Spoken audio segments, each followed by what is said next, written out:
Assalamu Walaikum. Hello friends, how are you? Welcome back to my another video.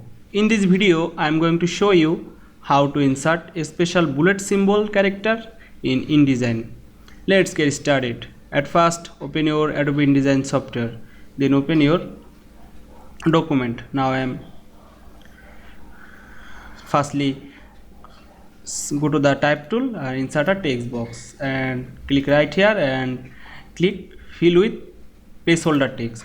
Then double click on the text box or press Ctrl A on your keyboard and increase the text size. Then go click selection tool. Then double click or select here and then go to the type menu, and you can see here are insert a special character, or click right on symbol and you can see here are bullet character. Press bullet character.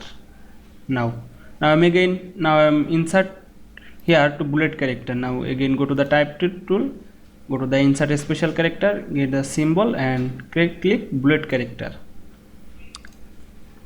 Now you can see insert a special bullet symbol character in InDesign very easily.